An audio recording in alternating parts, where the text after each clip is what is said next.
Hello à tous, alors on se retrouve en ce mois de septembre pour un premier projet tricot. Il s'agit du châle ruban de mai que j'ai testé pour Mam Artistique. Je vous mettrai les liens vers ses réseaux sociaux dans la barre d'infos. C'est un châle qui est sorti ou qui devrait sortir au moment où vous visionnerez cette vidéo. Pareil, je vous mettrai la date de sortie quelque part sur l'écran. Donc c'est un châle que j'ai testé pour elle. C'est un premier design qu'elle réalise. Je l'ai tricoté pour la laine unie en Flora de chez Drops, donc dans le coloris noir, hein, le coloris 06. Voilà, je peux vous montrer ce qui me reste de la pelote. Et également dans une laine qui vient de chez Pelote de laine, en 50% laine, 50% alpaga. C'est une laine que j'avais achetée en destache, alors je ne sais plus à qui. Mais voilà, c'est une laine, c'est une marque que je ne connaissais pas du tout. J'avais craqué sur les jolis coloris qu'il y avait dans ces écheveaux. Alors pareil, je vous montre. Voilà, l'étiquette. Ce sont des écheveaux qui étaient très généreux. Hein. C'était des écheveaux qui faisaient 113 grammes. Et voilà ce que ça donne en cake. Voilà ce qui me reste de mon deuxième écheveau. Voilà. Alors, c'est un châle très très grand. Je vais vous le montrer plus en détail. Hop. Voilà. Alors, comme vous pouvez voir, c'est un châle qui est très très grand. Il est scindé en plusieurs sections.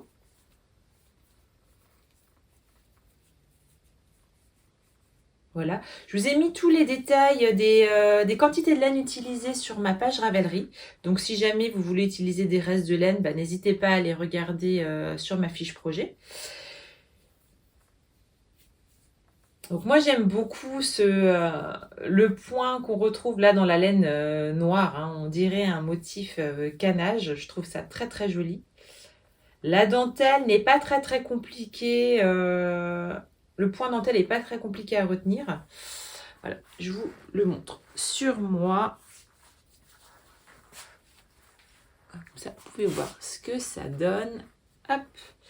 Alors, ça ne va pas forcément avec ma tenue du jour, mais voilà, ça vous donne une idée un petit peu de ce que ça peut donner au porté. Voilà, c'est un châle de bonne taille. Moi, j'aime bien ces châles-là. Je trouve qu'ils se portent aussi bien sur un pull quand on a un petit peu froid, ou alors sur un manteau en hiver. Je vais tout de suite vous dire ce que je porte aussi, parce qu'on va certainement me le demander. C'est le pull Seita de Marguenet que j'avais testé pour elle. Et je l'ai tricoté en laine DMC, qualité 100% baby. Voilà. C'est un pull que j'adore porter comme ça en entre-saison. Là, le froid commence à revenir par chez moi. L'automne s'installe doucement. Donc voilà, je suis contente de pouvoir ressortir mes petits tricots. Voilà, je vous le recommande vivement. Il est vraiment très très sympa, très original. Je vous encourage à le faire. Je vous invite également à aller voir la version de Chatsilène. Donc c'est également la deuxième testeuse de Mam Artistique. Pareil, je vous mettrai ses coordonnées en barre d'infos, comme ça vous pouvez aller voir ce qu'elle a fait. Mais je pense que c'est un modèle qui peut être sympa dans différentes tonalités, des laines à speckles, des laines unies, voilà. Allez, on se retrouve plus tard.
vous parce que je viens de me rendre compte en faisant le montage de cette vidéo que je ne vous avais pas donné d'explication sur cette cousette. Alors, je suis partie de la blouse Olivia de Jolie Lab pour réaliser cette robe. C'est une robe qui a été cousue dans un serge de viscose de chez Églantine et Zoé. Un tissu que j'avais acheté il y a 2 ans maintenant. En septembre, ça faisait 2 ans. Lors de l'ouverture de la boutique Tricoteuse Addict à Bischheim de ma copine Nelly. Donc voilà, il était temps de le coudre. J'avais très envie de coudre une robe dans ce tissu, mais je n'avais pas une idée de modèle. Et lorsque j'ai été invitée à exposer, justement pour l'anniversaire de 2 ans, je me suis dit que ça serait vraiment chouette de coudre ce modèle pour l'occasion. Donc je suis partie sur la blouse Olivia que j'ai transformée en robe. Pour la transformer en robe, rien de bien compliqué, hein. Je suis partie de la ligne de taille et j'ai tout simplement dessiné une jupe cercle, un quart de cercle plus précisément, pour avoir quand même une ampleur dans le bas. Voilà, comme vous pouvez voir, sans avoir non plus trop de volume, hein. Alors, par quoi commencer? Le tissu. Donc, je n'ai pas pour habitude de dire à mes élèves en cours de couture de ne pas coudre telle ou telle chose, tel ou tel modèle ou telle matière. Il ne faut pas se mettre des freins. Si on a envie de faire quelque chose, il faut le faire, même si on prendra plus de temps. Mais c'est toujours plus motivant de coudre un tissu et un modèle qui nous plaît. Donc, concernant ce tissu, c'est l'exception qui confirme la règle. C'est un tissu qui n'est vraiment pas facile à coudre. Il est très fuyant, il s'effiloche, donc c'est un tissu que je ne recommande pas forcément à des débutants. Il est très fragile également. Je vous montrerai dans le dos après pourquoi je dis qu'il est fragile. Voilà.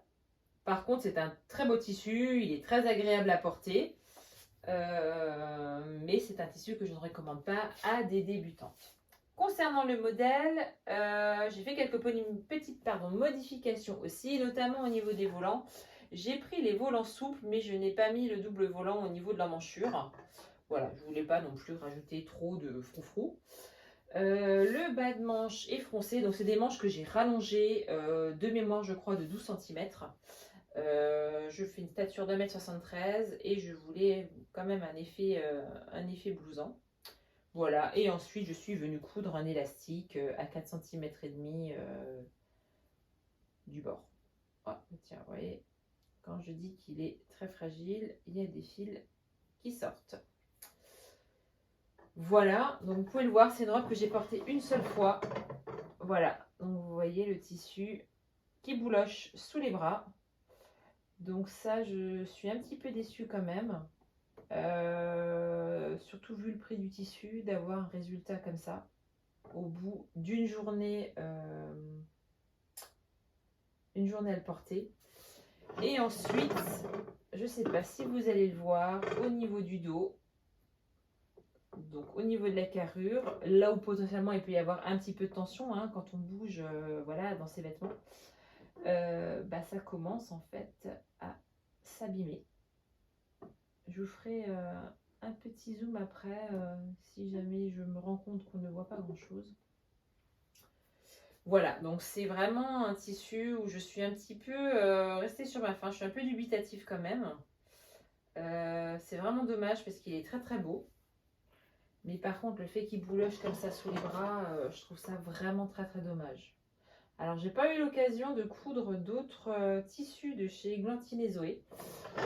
J'ai racheté le même modèle dans un autre coloris chez Nelly, Tricoteuse Addict, donc en vert, dans ce joli vert.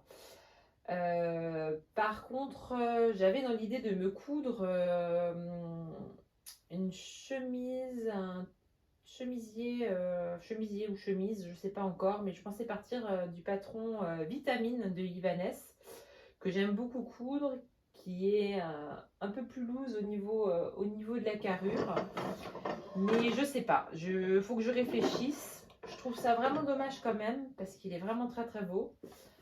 Mais voilà, cette fragilité et cette résistance assez faible au frottement, ça m'embête considérablement. Si toutefois c'est un modèle, un tissu que vous avez envie de tester, Nelly les vend à moins 50%. Je pense qu'il lui en reste encore. Il lui reste également du tissu imprimé avec des motifs de l'ancienne collection. Donc j'ai payé 20 € les 2 mètres. Voilà, donc ce qui est vraiment très abordable. Maintenant, il faut vraiment bien que je choisisse mon modèle pour pouvoir utiliser ce tissu. Voilà, ben je vous laisse avec la suite de l'épisode. Et puis à bientôt.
Alors, on se retrouve avec une petite paire de chaussettes, les Woodland Work Socks, que j'ai tricotées dans de la laine Edelweiss, la qualité Edelweiss de chez Kremke, que j'ai acheté chez Nelly, tricoteuse addict à Bischheim.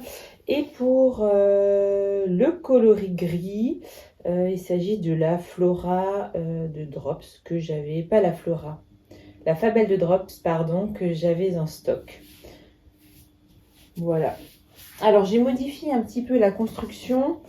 Moi, je les ai fait en toe-up. C'est vraiment la construction que je préfère pour pouvoir vraiment optimiser ma laine. Et du coup, j'ai inversé le motif. C'est un modèle normalement qui se tricote du haut vers le bas, cuff down. Mais voilà, j'ai tout simplement inversé la grille. Alors le motif s'y prête bien, comme vous pouvez le voir. Pour le talon, j'ai fait un talon renforcé. Donc pour la première fois, j'ai testé de le faire dans un coloris contrastant. Il ne me restait pas grand chose en coloris prune. Donc voilà, je trouve que ça fait bien le job. Donc c'est un motif vraiment simple à retenir, hein. Il vous faut 1 ou 2 répétitions et puis après, voilà, vous arrivez à lire votre tricot et à comprendre l'enchaînement des points suivants. Alors la Edelweiss, je l'avais déjà tricotée, c'est vraiment une qualité que j'apprécie beaucoup. Elle est très très douce. On peut même la tricoter pour un pull ou un gilet, hein, sans problème. Et le coût est vraiment plus que correct dans ce cas-là.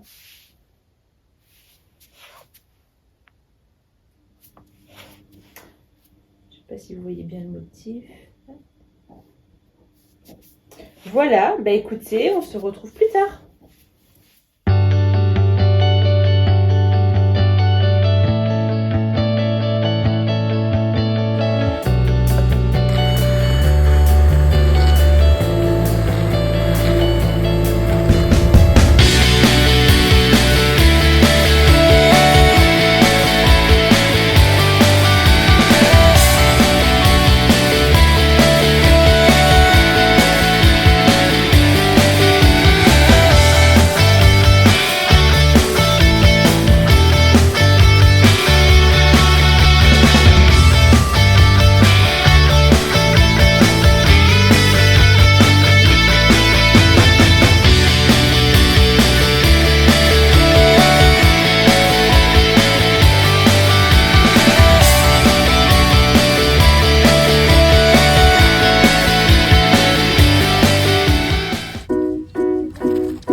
retrouve avec un peu de couture. Donc il s'agit du gilet cannelle de Cristal Benetou.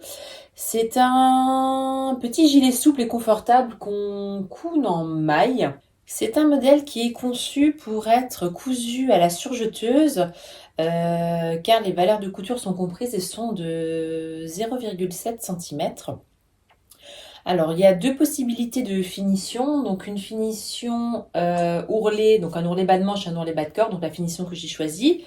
Et également une finition roulottée qui est beaucoup plus adaptée à des mailles souples ou du jersey. Donc là, moi j'ai utilisé une maille légère qui vient de chez mon grossiste. Alors, j'ai pas la composition, je pense qu'il doit y avoir un peu de viscose dedans au vu du toucher. Voilà, c'est une maille imprimée. Concernant les caractéristiques du modèle, c'est un modèle qui va de la taille 32 à 52. Il n'y a pas d'information concernant la stature pour laquelle il est patronné. Pour ma part, donc je mesure 1,73 m. Je n'ai pas rallongé les manches, par contre j'ai rallongé le corps de 4 cm. Voilà, je l'ai réalisé en taille 40. Je trouve qu'il est un peu juste. Je pense que pour une prochaine version, je couperai la taille au-dessus. Vous allez voir, voilà, je vais le passer.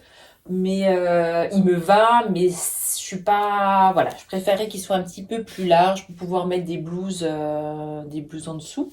Donc le modèle se caractérise par ce grand col. Voilà. C'est une bande double en fait tout simplement qui est assemblée. Le modèle est vraiment très très simple. Hein. Donc si vous voulez débuter avec prendre en main votre surjeteuse, n'hésitez pas à vous tourner vers ce modèle. C'est un patron que j'avais depuis très très longtemps dans ma patron tech que j'avais jamais cousu. Et je suis retombée sur ce tissu là en faisant un petit peu de rangement dans mon armoire à tissu. Je me suis dit bah tiens pourquoi pas effectivement. Pourquoi pas le coudre, voilà, ça m'a donné envie. Donc comme je disais, voilà, moi j'ai fait les finitions simples, hein. J'ai fait un ourlet. Je trouve que c'est beaucoup plus joli. Voilà, la finition est très propre à l'intérieur. Hein. Je vais vous le passer pour que vous puissiez voir ce que ça donne. Ah, je vais juste pousser le mannequin.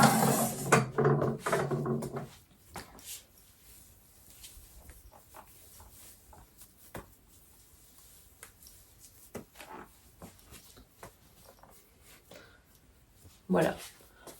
Alors vous voyez, il me va, mais je préférais qu'il soit un petit peu plus large au niveau des bras. Alors j'avais vu un petit peu dans certains commentaires,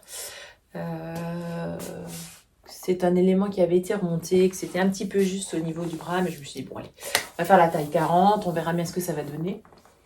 Au niveau carrure, il est très très bien, hein, vraiment. Il n'y a pas de souci, il tombe bien, mais vous voyez, je suis un petit peu serrée au niveau du bras et j'ai un t-shirt en maille en dessous, donc vraiment rien de bien épais. Voilà. Peut-être que je rallongerai un petit peu les manches la prochaine fois, d'1,5 cm. Mais c'est vraiment un petit modèle sympa, cocooning pour à la maison. Pour sortir quand on veut pas prendre de veste. Donc je suis contente d'avoir cousu ce coupon et puis je suis contente d'avoir utilisé un patron que j'avais déjà dans la patron tech. Voilà. À bientôt pour la suite.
projet assez simple et sans prise de tête. Il s'agit de ce Simple Thing de Mélina Brel, un patron gratuit que vous retrouverez sur Ravelry. C'est un modèle que j'ai tricoté avec les restes de laine de mon Yazen que vous avez pu voir dans le précédent vlog. Je l'ai tricoté avec la laine Divine Cat de Plassard et pour cela j'ai utilisé 2 pelotes. Donc ça m'a permis de liquider les 2 pelotes qui me restaient pour le Yazen. Voilà, donc c'est un projet vraiment très simple, très rapide. J'ai tricoté en aiguille 4. Je me souviens plus pour quel type d'aiguille il est prévu. J'ai utilisé la première pelote pour la première partie en faisant des augmentations et ensuite la deuxième pelote pour les diminutions. Donc c'est un petit châle, chaulette que j'aime beaucoup porter. Je vais les porter ce matin pour aller promener les chiens en forêt. Donc je peux vous dire que c'est très agréable d'avoir un petit châle à mettre sous sa veste et que ça commence à cailler. C'est un projet en point mousse, donc tricoté exclusivement au point endroit. Donc c'est vraiment sans prise de tête. Donc je vais vous montrer ce que ça donne au porté.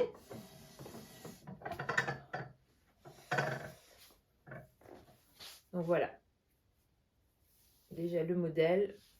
Et moi je le porte de cette manière-là.